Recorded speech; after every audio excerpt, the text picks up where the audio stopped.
2023년 9월 17일 주일입니다. 다 함께 묵도하심으로 하나님께 예배를 드리시겠습니다.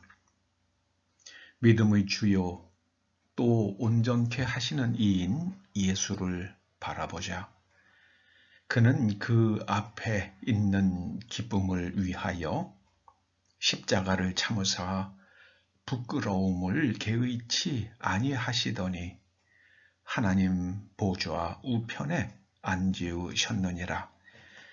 그는 하늘에 오르사 하나님 우편에 계시니 천사들과 권세들과 능력들이 그에게 복종하느니라. 아버지 하나님, 오늘 예배를 통해서 우리의 믿음의 대상이 되시는 예수님과 또 우리를 하나님께서 기대하시는 수준까지 성장케 하시는 예수님을 온전히 바라볼 수 있도록 우리의 눈을 열어 주시옵소서. 지금 하나님 우편에 앉아 계시면서 영적인 세계를 관장하시고 천사들과 또 모든 영들과 하나님의 두나미스가 다 그리스도의 손에 있음을 저희로 깨닫게 하여 주시옵소서. 예수님의 이름으로 기원하옵나이다. 아멘. 오늘 하나님께서 우리들에게 주시는 말씀은 누가복음 18장 31절에서 34절까지의 말씀입니다. 먼저 말씀을 함께 봉독하시겠습니다. 예수께서 12 제자를 데리시고 이르시되 보라, 우리가 예루살렘으로 올라가노니 선지자들을 통하여 기록된 모든 것이 인자에게 응하리라. 인자가 이방인들에게 넘겨져 희롱을 당하고 능욕을 당하고 침뱉음을 당하겠으며 그들은 채찍질하고 그를 죽일 것이나 그는 3일 만에 살아나리라 하시되 제자들이 이것을 하나도 깨닫지 못하였으니 그 말씀이 감추었으므로 그들이 그 이르신 바를 알지 못하였더라. 아멘.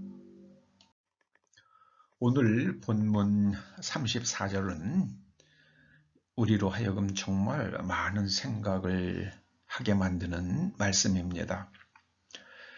34절 말씀을 한번 같이 한 번 더 읽어보십니다. 제자들이 이것을 하나도 깨닫지 못하였으니 그 말씀이 감추었으므로 그들이 그 이르신 바를 알지 못하였더라.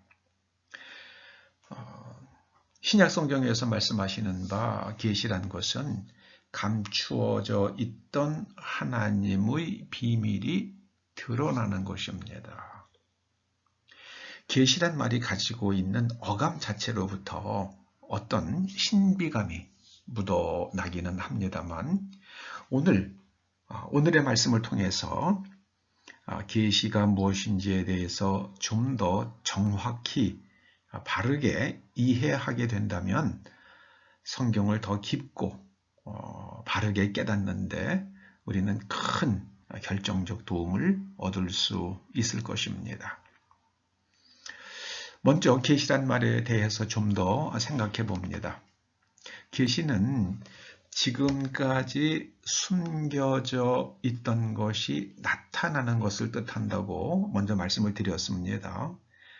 계시하다로 번역된 그 헬라어 아포칼립테인이란 말은 쓰고 있던 가면이나 껍질을 벗어버리고 드러내는 걸 뜻하는 말입니다. 가면을 벗으면 얼굴이 드러나잖아요. 그리고 껍질을 벗기면 속에 있는 것이 드러나잖아요. 그게 바로 아포칼립테인입니다. 이 명사형은 아포칼립시스입니다. 계시는 우리가 살고 있는, 우리가 살아가는 시공간 안에서 우리가 경험할 수 있는 것과는 다른 것, 새로운 것, 저 세상의 것이 우리에게 나타나는 것을 뜻합니다. 지금까지 감추어져 있던 것이 어떤 것입니까? 바로 우리가 살아가고 있는 시공간에서 경험할 수 있었던 것과는 다른 것, 새로운 것, 피안의 것, 저세상의 것이 우리에게로 드러나는 것. 이제 그것이 이제 계시라는 말로 그렇게 표현이 됩니다. 계시는 하나님께서 예수 그리스도 안에서 하나님의 본성과 생각과 목표에 대해서 드러내시는 하나님의 사건입니다. 여기서 우리가 주목해야 할 포인트가 하나 있습니다. 오늘 주님께서 뭐라고 말씀하셨냐면요. 34절이요. 제자들이 하나도 깨닫지 못하였으니 그 말씀이 감추였으므로 그들이 그 이르신 바를 알지 못하였다. 이렇게 말씀합니다. 곧 깨달음과 계시가 이게 하나라는 겁니다. 깨닫지 못하면은 하나님의 계시가 있어도 아무 소용이 없죠. 여러분, 저는 러시아 말을 들으면은요 아무 의미가 없어요. 하나님께서 아무리 말씀을 하셔도요 깨닫지 못하면 제가 러시아 말을 듣는 것과 하등 차이가 없겠죠. 그래서 깨닫지 못하는 것과 그것이 계속해서 계시가 풀어지지 않는 것이 한 덩어리고요. 깨닫는 사람에게는 하나님께서 하나님의 생각과 계획을, 목표를 계속해서 알려주십니다.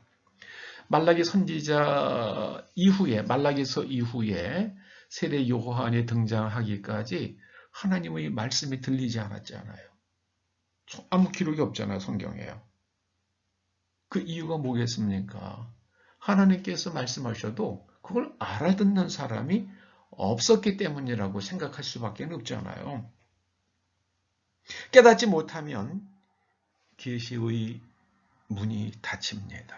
그러면 우리는 묻게 되죠. 사람은 왜 깨닫지 못하는 걸까? 사람은 왜 하나님께서 말씀하셔도 깨닫지 못하는 것일까? 거기에는 사람의 뇌의 특성도 한 몫을 합니다.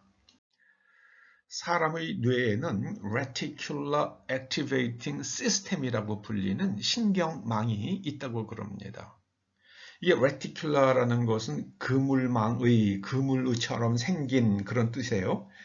그러니까 그물처럼 생겨서 활성화되는, 그래서 우리말로는요, 망은 여기서 그물을 뜻합니다. 그물 모양의 활성화 시스템이라고 번역되는데요. 예를 들자면 이런 겁니다. 공항 근처에 사는 사람들은 대형 항공기가 이착륙하면서 발생되는 소음으로 인해서 수면에 방해를 받지 않는다고 그럽니다. 그 비행기 소리에는 잠이 안 깨는 거예요. 그 비행기 소리에 전혀 신경이 안 쓰인다고 그럽니다. 그런데 비행기 소음에 비해서 훨씬 작은 소리인 아기의 울음소리가 들리면 잠을 깬다는 겁니다. 비행기 소음이 이 사람 뇌 속에 있는 그 망상 활성화 시스템이 비행기 소음을 다 걸러내는 거예요. 여러분, 지하철, 지하철도 지하 구간이 있고 지상 구간이 있잖아요.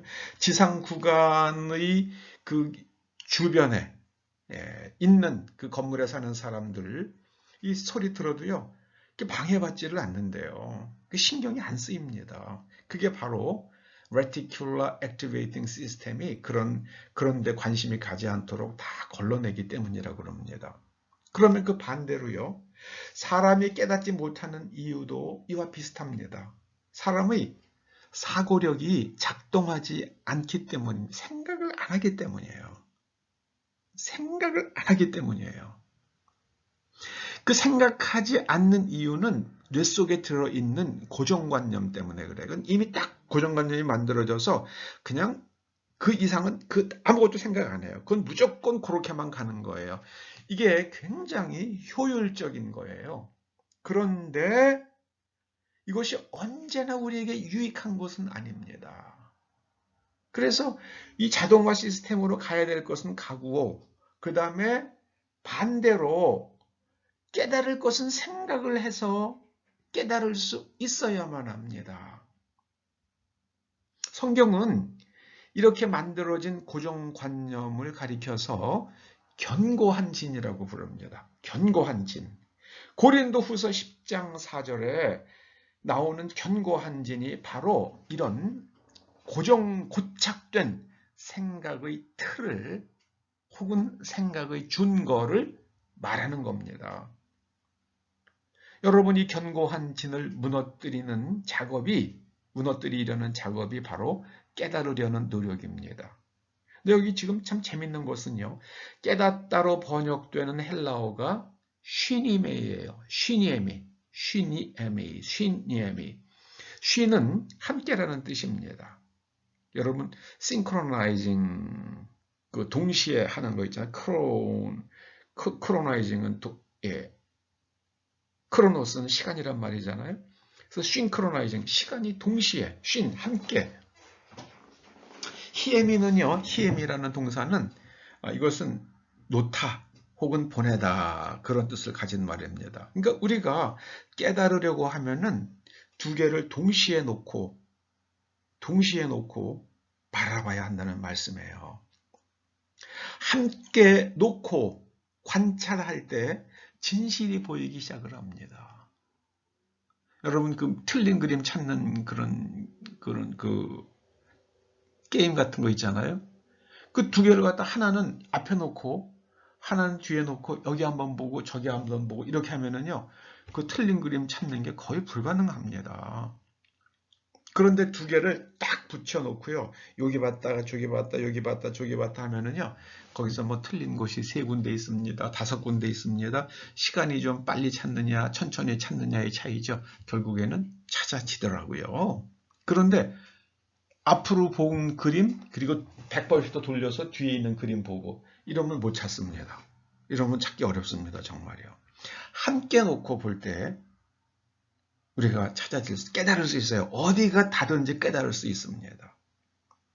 아담과 하와는 하나님의 말씀과 뱀의 말을 함께 놓고 바라보지 않았습니다. 함께 생각하지 않았습니다.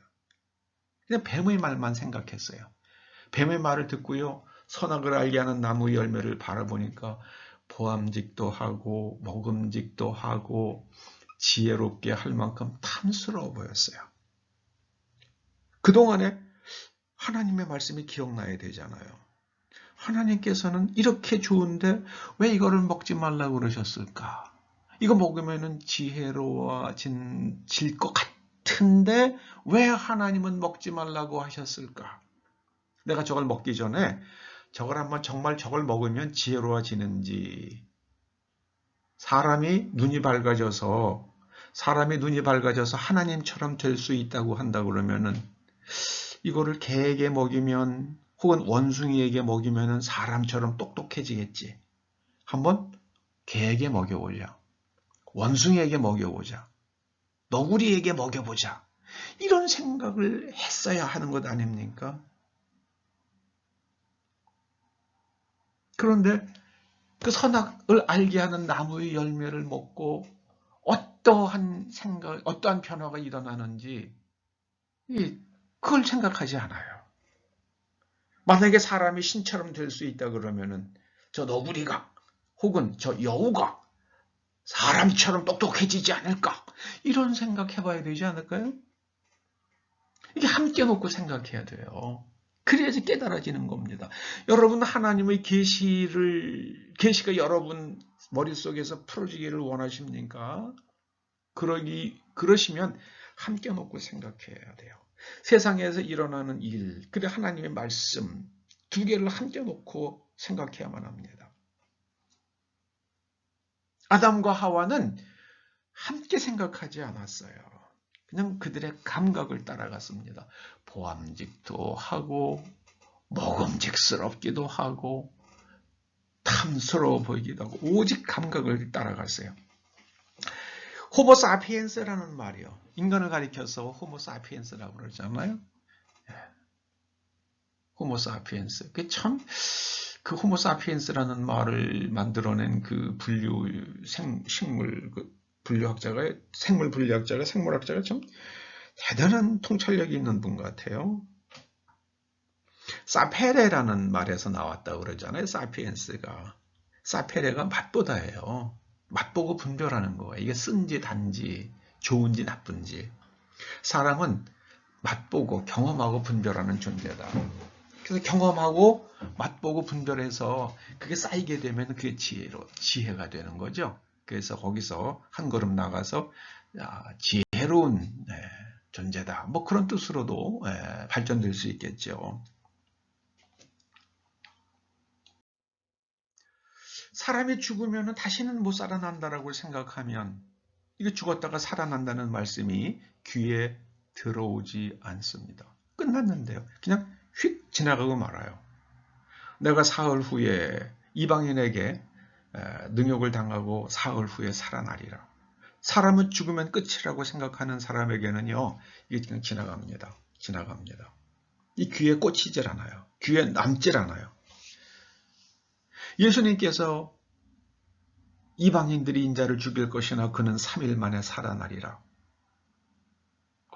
이게 그러면은 예수님께서 정말 그런 일이 부활하시게 되면은 사람이 이 말이 그의 기억 속에 남았다 그러면은요. 예수님께서 부활하신 것을 새벽 아침 주일 아침에 안식 후 첫날 무덤에 갔다가 무덤의 돌문이 열리고 예수님의 시신이 보이지 않고 또 거기에 있는 흰옷 입은 사람들 천사겠죠. 천사가 예수님께서 말씀하신 대로 부활하셨다는 말씀을 듣고 제자들에게 와서 전했을 때에 처음에 그 말을 들으면은 제자들이 제일 먼저 보여야 하는 반응이 무엇이어야 마땅합니까? 예수님께서 사흘 만에 살아나리라 하셨느니 정말 살아나신 건가? 이렇게 생각해야 되잖아요. 그런데 그들은 사람은 죽으면 끝이라고 생각했기 때문에 예수님께서 시신이 보이지 않습니다. 이런 사람을 만났는데 이렇게 얘기합니다. 그런 말을 들어도요. 그냥 다 흘려갑니다. 다 흘러가요. 믿지 않아요. 처음엔 뭐라고 그랬습니까? 그 여자들이 하는 말을 듣고 제자들이 허탄한 듯이 여겼다고 성경에 기록하고 있잖아요. 허탄한 듯이 여겼다. 그게 무슨 뜻입니까? 아이고 이른 새벽에 이게 웬 헛소리요 한 거잖아요. 이른 새벽에 이게 웬 헛소리요. 헛소리라고 생각을 했어요. 예수님께서 분명히 3일 만에 살아나리라 하셨는데 그 말이 그들의 뇌 속에 어디에도 걸려있지 않았던 겁니다. 여러분 하나님의 말씀이 여러분의 뇌 속에 걸리기를 주의 이름으로 축원합니다. 그래서 필요할 때 그 말씀이 기억나야 돼요. 여인들의 말을 들으면서 제자들이 생각했어야 돼요. 주님께서 3일 만에 살아나리라 하셨는데 정말 4일 만에 살아나신 건가? 이렇게 얘기했어야 되는데 제자들은 아이고 웬 헛소리요 그렇게 반응을 했습니다. 자 돌이켜 생각해보면 예수님께서 이미 죽은 사람을 살리신 일들이 있었잖아요. 나인성 과부의 아들을 살리셨고요. 또 죽은 회당장 야이로의 죽은 딸을 살리셨습니다. 뭐 예수님만 그러신 게 아니잖아요. 그 옛날 선지자 엘리사도 죽은 아이를 살린 적이 있으셨잖아요. 열왕기하 4장에 나오는 이야기입니다. 또 엘리사가 죽은 후에요. 도둑들이 쳐들어왔는데 도둑들 가운데 죽은 사람이 있었어요. 그러자 그때 시신을 처리하는 사람들이 이 죽은 도적 한 사람을 갖다가 엘리사의 무덤에 던져 넣었습니다. 여러분 아시는 대로 이 시대에는 작은 굴을 파고요. 굴을 파고 그 안에 시신을 안치하고 그 입구를 큰 돌로 막는 것이 그 당시의 매장 풍습이었습니다. 그것이 이스라엘 사람들의 매장 풍습이었어요. 그래서 이때 사람들이 그 돌문을 열고요. 그리고 엘리야의 시신, 그 마른 뼈가 있는 무덤에 이 도둑대에 시신을 하나 던져놓자 마른 뼈 시신이 닿을 거 아니에요. 그러자 그 죽었던 사람이 그 시신이 벌떡 다시 살아났습니다. 열왕기하 13장 21절에 나오는 말씀이에요. 사람을 장사하는 자들이 그 도적대를 보고 그의 시체를 엘리사의 묘실에 들이던짐에 시체가 엘리사의 뼈에 닿자 곧 회생하여 일어섰더라. 예수님 이거를 이 엘리사가 했던 그 말들을 정말 믿는 사람이었다 그러면은요, 예수님께서 인자가 3일 만에 살아나리라 그런 말씀을 하셨을 때 제자들이 이런 반응을 예수님, 예전에 엘리사의 마른 뼈에 그 죽은 시신의 몸이 죽은 시체가 닿자 회생하여 일어선 일이 있었지 않습니까? 정말 예수님 사흘 만에 부활하신다고 말씀하시는데 정말 그렇게 되실 겁니까? 그리고 그걸 갖다 마음속에 깊이 새기겠죠. 여러분, 우리가 깨닫지 못하는 이유는요, 하나님께서 말씀하시는데 계속 우리한테 계시를 보내주세요. 하나님의 계시의 방편으로서 제일 먼저 사용하시는 게 하나님의 피조물들이죠. 해와 달과 별들과 수목과 이 자연을 통해서도 하나님께서 메시지를 우리한테 보내주시죠. 또 때로는 역사를 통해서도 우리들에게 하나님의 계시를, 하나님의 뜻을, 생각을 보여주십니다. 또 기록된 말씀을 통해서도 우리들에게 하나님께서 계시하시죠. 어떤 때는 특별한 꿈이나 음성을 통해서도 하나님께서 계시하실 수 있으십니다. 우리가 그 계시를 깨달을 수 있을 때에, 하나님의 계시를 깨달을 수 있을 때에 우리가 비로소 우리의 믿음이 자라갈 수 있는 겁니다. 그래서 계시와 신앙은 이게 함께 가는 거예요. 하나님의 계시를 깨달을수록 우리의 믿음은 더 커져가고요. 믿음이 커질수록 하나님의 음성이 더 잘 들려옵니다. 그래서 신앙은 부익부 빈익빈이에요. 예수님께서 말씀하셨잖아요. 있는 자는 더 받을 것이고요. 부익부 빈익빈이 신앙에서는 하나님의 법칙입니다. 신앙의 법칙이에요.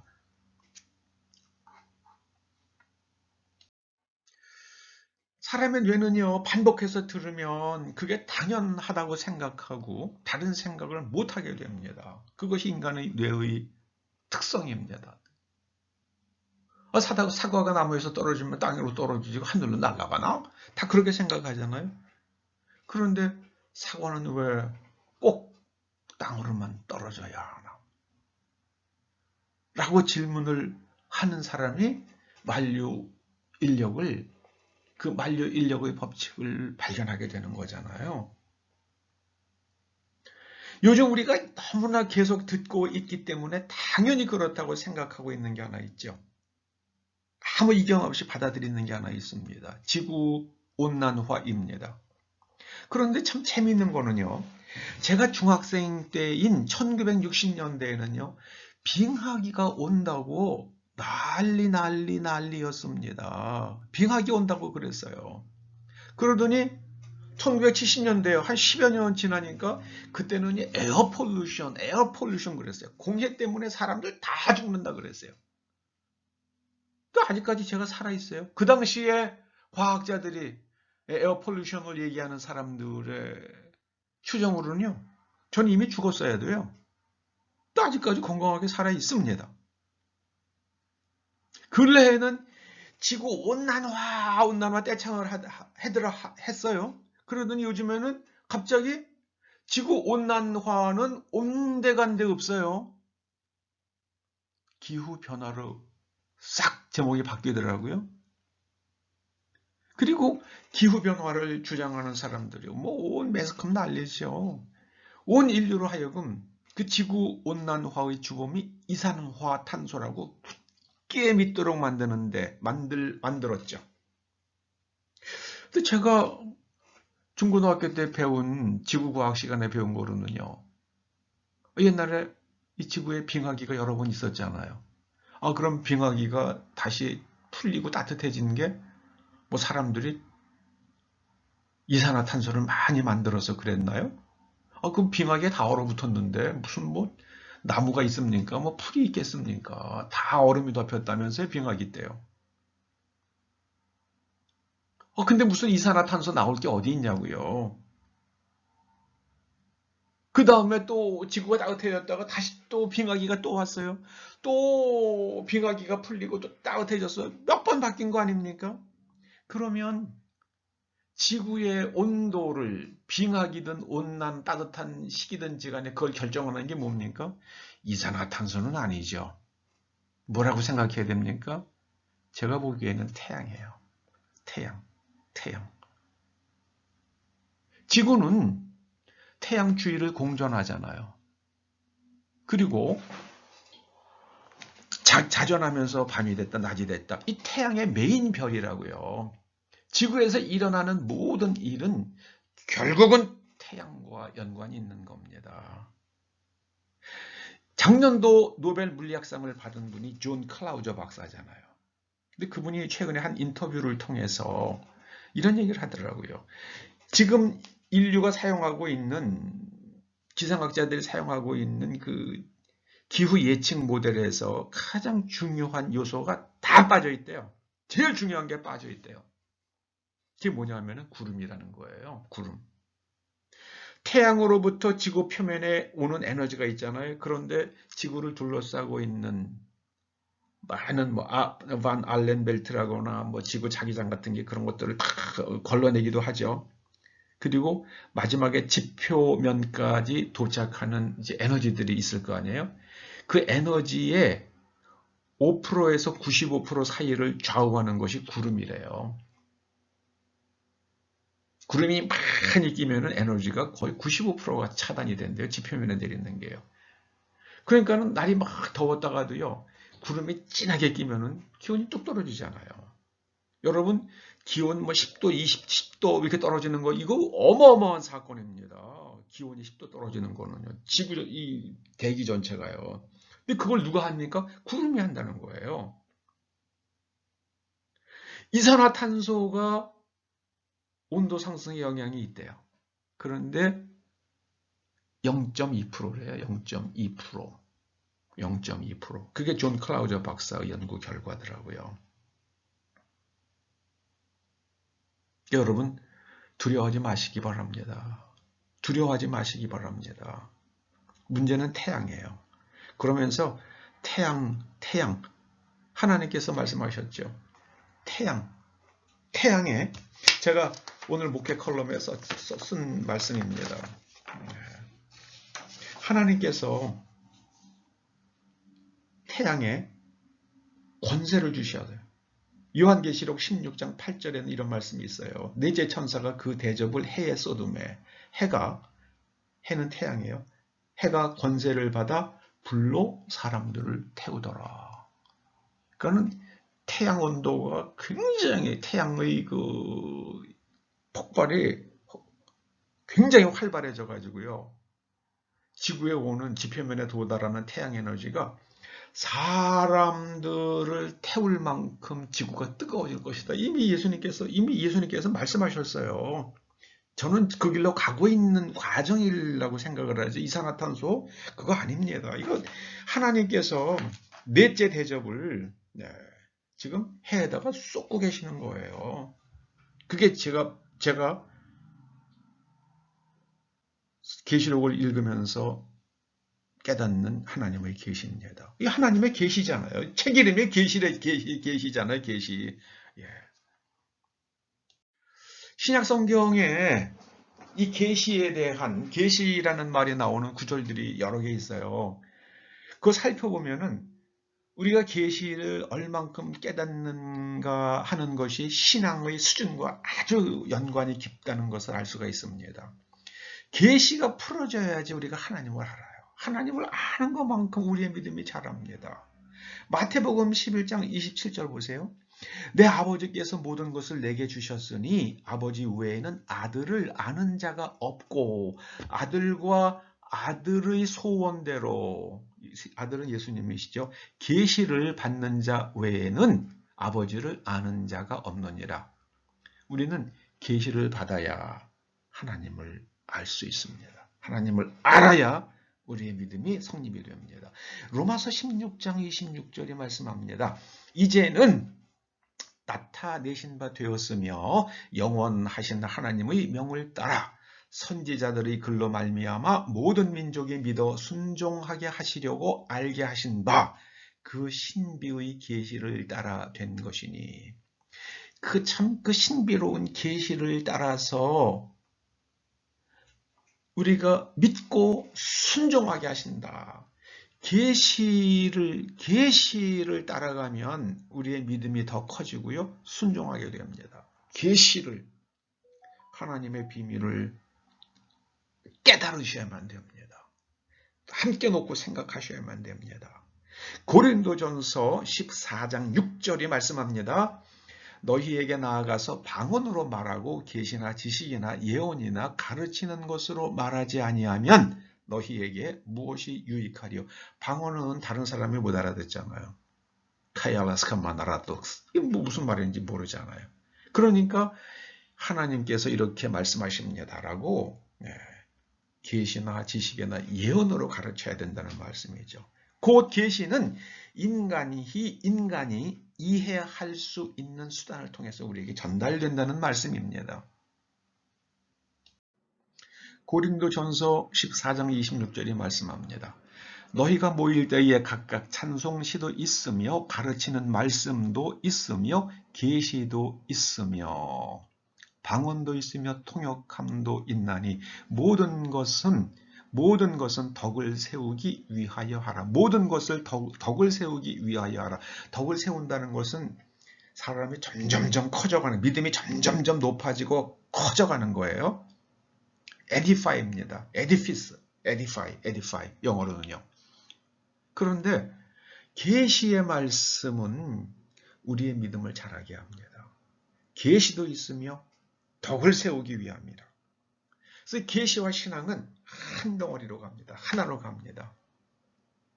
고린도전서 14장 30절에서 말씀합니다. 만일 곁에 앉아 있는 다른 이에게 계시가 있으면 먼저 하던 자는 잠잠할지니라. 여러분, 우리가 하나님의 계시를 받을 수 있습니다. 하나님의 뜻을 우리들에게 말씀해 주실 수가 있습니다.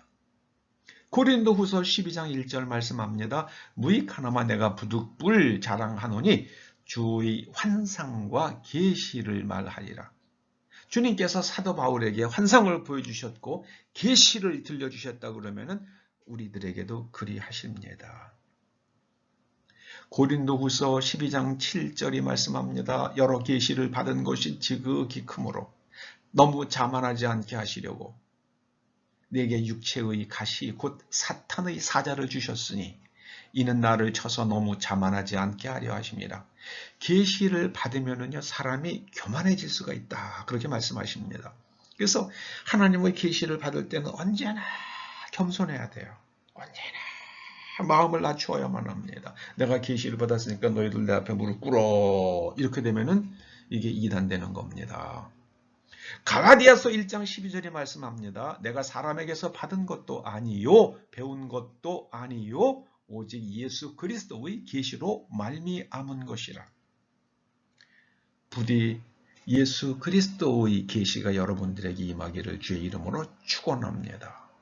근데 그 계시는요 성경에 기록된 계시는 우리가 모두가 다 함께 공유할 수 있고 함께 나눌 수 있지만 여러분에게 개인적으로 받은 계시는요 주관적일 수가 있기 때문에 그것은 여러분 한 개인에게 머물도록 자제하고 겸손한 마음으로 그 계시를 삶에서 적용하는 것이 중요합니다. 갈라디아서 2장 2절에서 말씀합니다. 계시를 따라 올라가 내가 이방 가운데에서 전파하는 복음을 그들에게 제시하되. 사도 바울이 예루살렘에 올라가서 사도들을 만났을 때 내가 혼자서 개인적인 생각으로 올라간 게 아니라 하나님의 계시를 따라 하나님께서 올라가라 하셔서 올라간다니라 그렇게 말씀하는 겁니다. 갈라디아서 3장 23절이 말씀합니다. 믿음이 오기 전에 우리는 율법 아래에 매인 바 되고 계시될 믿음의 때까지 갇혔느니라. 계시를 통해서 믿음의 경륜이 풀어지고요. 그리고 우리가 믿음 안에 있지 아니하면 율법의 노예가 됩니다. 그래서 계시의 때가 되면 계시가 풀어지면 우리에게 믿음이 풀어집니다. 계시될 믿음의 때까지. 우리가 믿게 된 것은요. 구원의 계시, 십자가로 말미암는 구원의 계시가 풀어졌기 때문입니다. 에베소서 1장 17절 아주 중요한 말씀입니다. 우리 주 예수 그리스도의 하나님 영광의 아버지께서 지혜와 계시의 영을 너희에게 주사 하나님을 알게 하시고 지혜를 받으시고 또 계시의 영을 받으셔서 하나님을 더욱 알게 되시기 바랍니다. 하나님을 알아야 합니다. 하나님을 알아야만 합니다. 계시의 영이라는 것을 이게 뭘까? 작은 비유를 하나 들어봅니다. 여러분, 우리가 휴대전화를 쓸 때요, 운영체계가 다르면 예를 들어서 그 애플 아이폰에서 쓸 수 있는 그 앱은 우리 안드로이드 폰에서 못 쓰잖아요. 그래서 운영체계가 같아야지만, 운영체계가 바뀌어야지만 우리가 쓸 수 있는 것처럼 이 하나님의 계시의 영을 받아야지만이 우리가 하나님의 계시 속에서 하나님의 계시가 전달되고 그 계시를 이해하고 그렇게 하는 그 세계로 우리가 들어갈 수 있다는 말씀입니다. 프로토콜이 바뀌어야 돼요. 하나님의 계시의 프로토콜을 받으시기를 주의 이름으로 축원합니다. 에베소서 3장 3절입니다. 곧 계시로 내게 비밀을 알게 하신 것은, 비밀이 오픈되는 게 계시라고 말씀을 드렸습니다. 베드로전서 1장 12절이 말씀하십니다. 이 섬긴 바가 자기를 위한 것이 아니요 너희를 위한 것임이 계시로 알게 되었으니 이것을 하늘로부터 보내신 성령을 힘입어 복음을 전하는 자들로 이제 너희에게 알릴 것이요. 여러분, 이제 하나님의 계시로 말미암아 우리가 알게 되는 것이 있습니다. 이 모든 복음이요 다 우리를 위한 것입니다. 그러니 우리가 얼마나 복된 사람들입니까? 우리를 이렇게 사랑하시는 하나님을 전심으로 사랑하시는 여러분 되시기를 주의 이름으로 축원합니다. 그 하나님의 말씀을, 하나님을 사랑하기 때문에 하나님께서 제발 이렇게 해다오 하는 그 말씀을, 하나님의 뜻을 들어드리고 하나님의 뜻대로 사는 여러분 되시기를 축원합니다. 요한계시록 1장 1절 말씀해요. 예수 그리스도의 계시라 하나님이 그에게 주사 반드시 속히 일어날 일을, 반드시 일어날 일입니다. 요한계시록에 기록된 말씀은 반드시 일어날 일들입니다. 이제는 해가 권세를 받았습니다. 그래서 태양이 벅벅 활동하기 때문에 그 큰 바닷물의 수온이 올라가는 거예요. 그래서 어디서는 너무 비가 내리고 어디는 너무 비가 안 오고 하는 일들이 일어나는 겁니다. 여러분, 그리스의 1년 평균 강수량이 한 450mm 된다고 그래요? 그런데 지난 9월 5일에는요, 그리스에 하루에 비가 750mm가 왔대요. 그러니 난리 아니겠습니까? 지금은 하나님의 계시가 이 자연 속에서 풀어지는 때라는 생각이 듭니다. 아무쪼록 하나님의 말씀을 깨달으려고, 그 기록된 계시의 말씀을 깨달으려고 그 말씀을 계속해서 바라보시고, 또 현실을 바라보시고, 세상을 바라보시고, 말씀을 바라보시고, 그러시다가 계시가 풀어져서 믿음이 온전해지는 여러분 되시기를 주의 이름으로 축원합니다. 기도하십니다. 주님 감사드립니다. 성령님, 저희가 주의 말씀을 깨달을 수 있도록, 그리고 믿어지고 우리의 믿음이 자랄 수 있도록 우리에게 계시의 영을 부어 주시옵소서. 예수님의 이름으로 기도드립니다. 아멘. 축도로 마치시겠습니다. 이제는 우리 주 예수 그리스도의 은혜와 우리 아버지 하나님의 그 크신 사랑과 성령님의 감화, 감동, 인도하시며 교통하심이 계시의 영을 받고 지혜로워져서 하나님의 말씀을 깨달음으로 날마다 믿음이 온전하여져서 주의 뜻대로 말씀을 사랑하며 올곧게 순종하며 그 살아가는 기쁨을 누리기를 소원하며 돌아가는 초대 성도들과 각 가정과 일터와 사업장과 이 교회와 이 민족과 우리의 동맹국 미국 위에 이제로부터 영원토록 함께 하시옵기를 간절히 축원하옵나이다. 아멘.